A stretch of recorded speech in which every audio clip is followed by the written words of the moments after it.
Behind the gold-plated doors of Trump Tower lies a story the world rarely gets to see. Barron Trump may be just 18, but his lifestyle already looks like something out of a billionaire's daydream. Private estates, multi-million-dollar toys, and privileges most people can't even imagine. Today we're stepping into his world piece by piece and uncovering the secrets of the most mysterious Trump heir. From the first days of his life in March 2006, Barron's world was set several floors above Manhattan. His earliest memories formed inside a triplex penthouse where ceilings were painted like Renaissance skies and walls flashed with gold leaf whenever morning light poured through the windows. The view wasn't of a backyard fence or a street with parked minivans. It was Central Park itself, green in the spring, silver in the winter, framed like a painting across the glass. The apartment felt more like a private museum than a family home. Marble floors stretched like runways under crystal chandeliers, while ornate columns rose between rooms dressed in creams, whites, and gold. Classical statues stood in corners the way other homes might keep houseplants. For most families, a visit to a place like this would be a bucket list tour. For Barron, it was simply the hallway to the kitchen.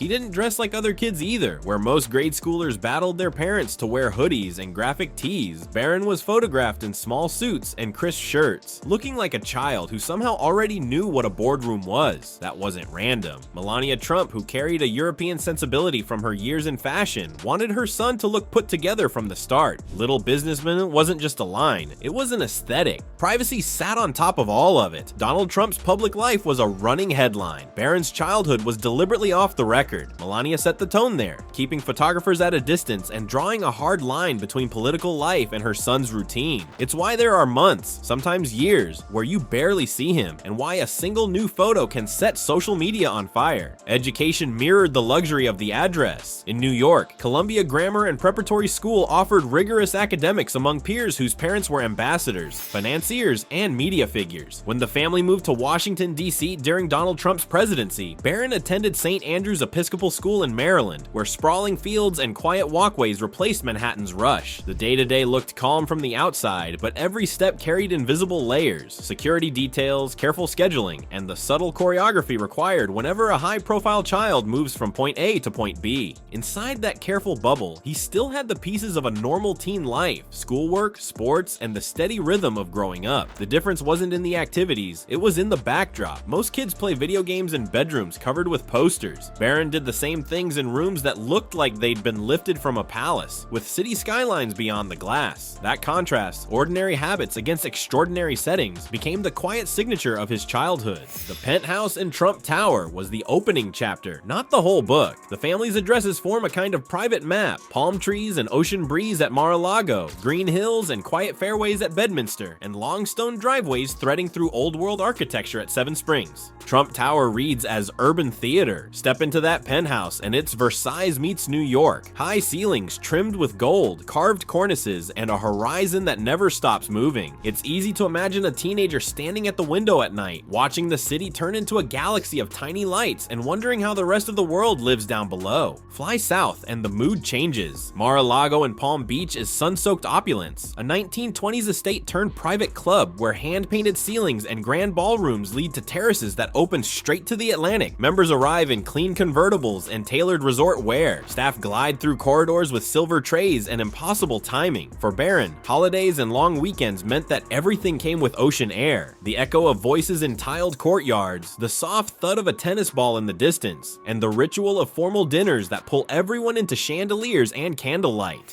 Head north when the weather softens and Bedminster takes over. It's a golf club, yes, but also a quiet country retreat where the hours seem to slow down. Green fairways fold over small hills. The wind moves and strips across the grass. In the early evening, porch lights blink on around the clubhouse and families drift in from the course. For a teenager who grew up amid the noise of Manhattan, this kind of space can feel like a second kind of wealth: silence, privacy, and room to breathe. Then there's Seven Springs in Westchester County, 230 acres of stone, trees, and water. The mansion is broad-shouldered, the kind of house that looks like it has opinions. Inside are wide staircases, long hallways, and windows that take hours to clean. Outside, a private lake glints through the trees. It's not the shiny kind of luxury you show off at a party. It's the old kind, the kind that whispers in a low voice and never needs to prove anything. For Barron, places like this offer something a city penthouse never can: distance. Together, these properties function like a private circuit. Fall might start in New York. Winter dips into Palm Beach. Summer stretches across New Jersey and Westchester. The moves aren't dramatic, they're routine. Bags go into a black SUV, security falls into formation, and doors open where paparazzi never stand. For most families, visiting one of these places would be a once-in-a-lifetime story. For Barron, it's Tuesday. Every estate has garages, and the garages hold their own kind of theater. The Trump family's history with rare cars is long. Classic Rolls Royces with wool carpets and doors that close like vaults. Italian supercars that idle like predators. American limousines stretch so far they look like luxury trains. Donald Trump's older fleet is the kind that makes collectors talk with their hands. A Rolls-Royce Silver Cloud whose chrome shines like a mirror. A Lamborghini Diablo with doors that scissor up from the frame. A Ferrari F430 that transformed the sound of acceleration into an announcement. There's an elegance to these machines that you can't fake. Hand-stitched leather, switches that click with a satisfying weight, glove boxes that smell like history. The modern lineup steps on the gas. A Mercedes-Benz SLR McLaren sits like a sculpture when it's parked, and a Cadillac limousine built to order reminds everyone that American luxury still loves a straight line. When a family's baseline is this high, a first car becomes a story. For other teens, the keys might unlock a used sedan. For Barron, speculation runs from a Rolls-Royce Cullinan to a mid-engine Italian masterpiece to a stealth wealth EV with more torque than noise.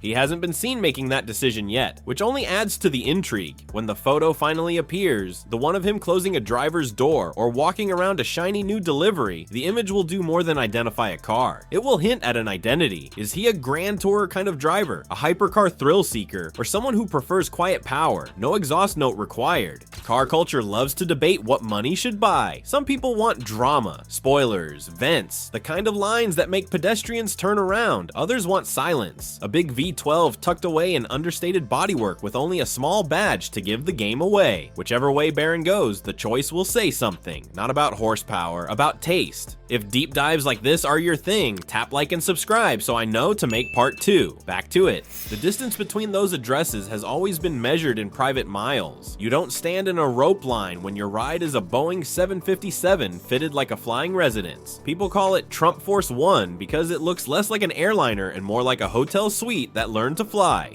Cream leather seats, a bedroom with a door that shuts, a dining table where meetings become meals, even small details. Seatbelts with gold-toned buckles, crests sewn into headrests, turn routine travel into a product demo for the brand. Short flights rarely touch a commercial terminal. Cars roll through a gate no one else uses. The jet door drops to the tarmac. The cabin lights glow warm against the noise outside. 15 minutes later, clouds slide past the windows and the city turns into a map. By early afternoon, there's sunlight breaking on different water and a different driveway waiting at the end of a private road. The ocean chapter is older, but it still casts a shadow. Long before Barron's time, the Trump princess took up space wherever it docked. Nearly 300 feet of polished metal and marble, the yacht was a floating palace designed for galas rather than fishing trips. Ballrooms, a disco floor that looked like it belonged in a music video. Rooms built for lingering instead of leaving. It was the kind of boat that turned heads, even in ports where nothing turns heads.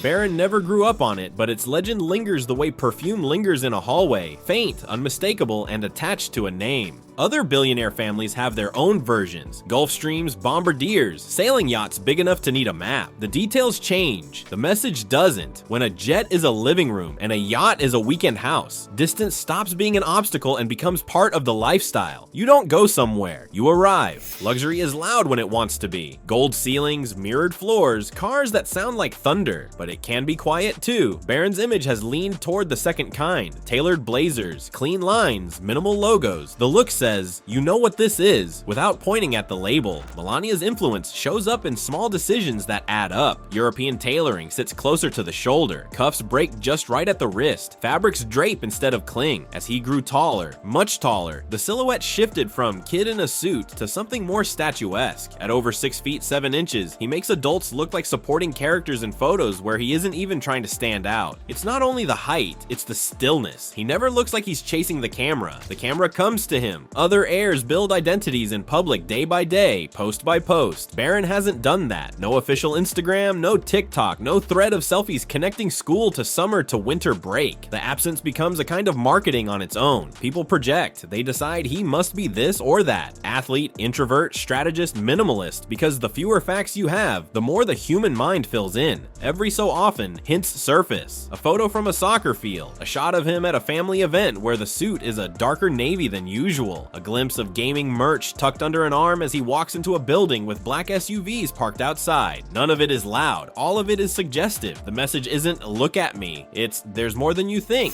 If the wealth is obvious, the social world is intentionally opaque. There are no curated friend group photos, no party clips with neon lights and a caption in lowercase. There's a circle, school friends, teammates, family acquaintances, but it exists behind a door that doesn't open for the camera. That doesn't stop rumors, of course. Every few months, a speculative post claims a sighting, a dating rumor, a party invite. Most of it evaporates as quickly as it appears. What lingers is the public's fascination with the idea of America's most guarded teenager doing normal teenage things, going to a movie, laughing too hard at something dumb, getting a text at midnight that makes a phone light up a room. Melania's approach to privacy is a big part of that barrier. She pushes the spotlight away from him so forcefully that even casual appearances feel like rare wildlife sightings. When he does appear, walking beside his parents at a formal event, stepping out of a building in Manhattan, the internet acts like a chorus. The clip gets slowed down, zoomed in, and analyzed frame by frame as if a secret message is hidden in the angle of a shoulder. Compare that to heirs who grew up in the influencer era, where your life is a serial with new episodes every day. Barron's version runs like prestige TV, fewer episodes, bigger intrigue. People watch more closely because they never know when the next installment will air. Ask 10 people what Barron Trump's net worth is and you'll get 10 guesses. The real answer is simpler. He's not the kind of teenager with a bank account you can look up. He doesn't control a portfolio yet, but the path in front of him runs through one of the most discussed empires on earth. The Trump Organization is a mosaic of real estate, golf clubs, and licensing deals, names on buildings, flags over fairways, contracts with partners who want the brand more than the wallpaper. Properties grab most of the attention. Trump Tower, the Mar-a-Lago estate, resorts and courses stretching from Florida to Scotland, and they're more than addresses. They're engines that turn reputation into revenue. How that eventually filters to Barron depends on the family's structure and timing, but even conservative scenarios put him in the realm that makes headlines. A share of holdings measured not in spare bedrooms and trust checks, but in controlling interest, equity slices, and doors that open in multiple countries. His siblings have already picked lanes: management, public roles, law, entrepreneurship. Barron's lane is unpainted asphalt for now, and the open space in front of him is part of the appeal. There's also the lesson of modern dynasties. Wealth doesn't just pass down, it gets reinterpreted. One generation builds towers, another builds media, another builds tech. The toolkits change, the advantages don't. When a name can open doors on 3 continents, the decision isn't whether opportunities exist, it's which ones to ignore. So far, his story is a study in contrasts. Surrounded by spectacle, he remains quiet. Backed by a brand designed to grab attention, he declines to perform. Living in places built for grand entrances, he prefers side doors and private elevators. That contradiction makes people lean closer. One path leads to the family business. The organization is a living thing that needs successors, people who can read a balance sheet and a room with equal clarity. Another path curves toward public life, where the last name comes with both megaphone and lightning rod. A third path heads somewhere unexpected: fashion, where image is currency; sports, where height and discipline mean something new; technology, where fresh ventures speak a language different from marble and gold. There's also the possibility that his greatest power comes from patience. The longer he says nothing, the more valuable his first real statement becomes. A single interview, a single venture, a single photo where the car door he closes says as much about him as any caption could. Either way, the foundation doesn't change. The addresses remain. The planes keep their schedules. The closets hold more navy than neon. The social feed stays empty unless he decides otherwise. And the mystery, carefully guarded for almost 2 decades, continues to grow in value the longer it lasts. Barron Trump's life has been shaped by 3 forces: wealth, privacy, and expectation. The wealth is easy to see. The privacy is impossible to ignore. The expectation is the quiet part, the sense that whatever he does next will mean more because he waited to do it. If people will keep guessing, is he the future of the family's business? A political wild card? A minimalist who loves quiet cars and long walks across fairways at sunset? The truth will be smaller and larger than any guess. A young man deciding in his own time time what to do with a last name that turns everything into a headline. Until then, the image remains what it has always been: a tall figure moving through rooms built for spectacle, wearing clothes that refuse to brag, stepping into cars whose doors close with the heavy confidence of money, boarding planes where distance is a detail, and disappearing behind gates that don't care how many cameras are waiting on the other side.